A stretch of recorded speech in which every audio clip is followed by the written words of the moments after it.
naisipan naming paagahin ang Noche Buena. Kaya pumunta kami sa may dali at tinry namin kung kasya ba tong 500 para makapagluto ng pang Noche Buena. Balita ko kasi mura daw dito. Kaya ito nakabili kami ng pang spaghetti, tinapay na may ham, at meron pang fruit salad. Dito nga pala kami bumili sa malapit na branch ng Dali Grocery sa amin sa may San Jose Montalban, Rizal. Guys, hindi po to sponsored. May nag-comment kasi sa amin na itry naman daw namin yung mga panghanda ngayong Pasko dito sa Dali. Kaya binili namin dito kung ano yung mga available na pwedeng ipanghanda ngayong Pasko. Ito yung una kong nakita, yung sweet style spaghetti sauce na 500 grams na 35 pesos lang. At sa 500 grams naman na pasta, 37 pesos. Natry ko sanang lagyan ng hotdog yung spaghetti kaso walang available na 1/4 kilo. Dito naman sa banana ketchup, 20 pesos. Nagdagdag na rin ako ng sweet slice ham na 79 pesos. Ito yung magandang ipalaman sa tinapay. Pwede rin bumili dito ng tinging mantika. 6 pesos and 50 cents naman to. Para naman sa salad, itong fruit cocktail, 75 pesos. Burrito ko yung kaong sa salad kaya sinamahan ko nito. 69 pesos to. Condensed naman, 43 pesos. At sa evaporada, 29.75 cents naman. Gusto lang din talaga naming ma-feel yung Noche Buena ng maaga. Kaya nag-budget kami ng 500 pesos dito. Ito yung tasty nila. 39 pesos naman to. Sa all-purpose cream, ito lang yung available sa kanila, yung Alaska. 63 pesos naman to. May mga alak din sila dito. Hindi namin sure kung mura ba yung alak kasi hindi naman kami umiinom nito. Pero kayo ba, natry nyo na rin ba kung mura to? Dahil walang hotdog sa spaghetti, corned beef na lang yung pinili ko. 21.75 cents naman to. At para pandagdag lasa, bumili na rin kami ng magic sarap. 4 pesos and 25 cents isa. Dito na magkakaalaman kung kasya ba yung 500 para sa pang Noche Buena ng food trip. At ayun nga, kinulang yung 500 namin. Abot kasi ito ng 522.25 cents. Wala pang sibuyas at bawang to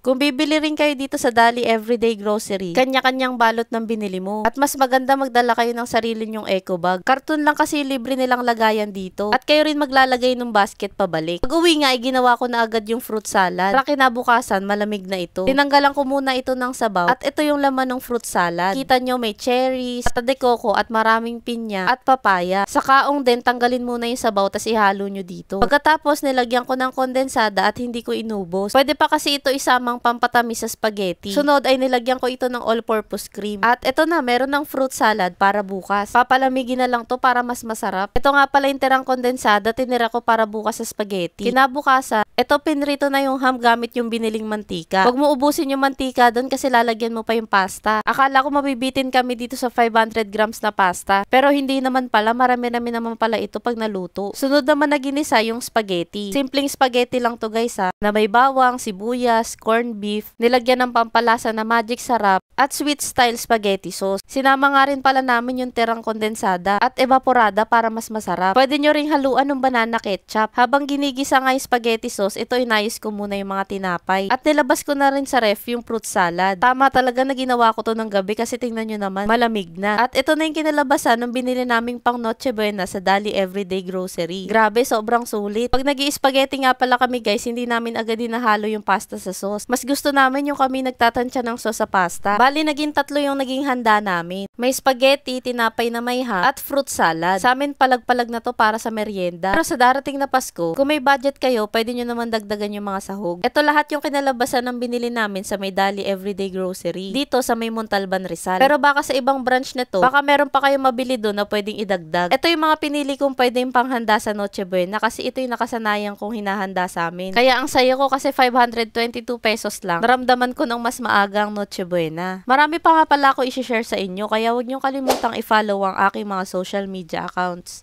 Yun lang, maraming salamat sa panonood. Bye!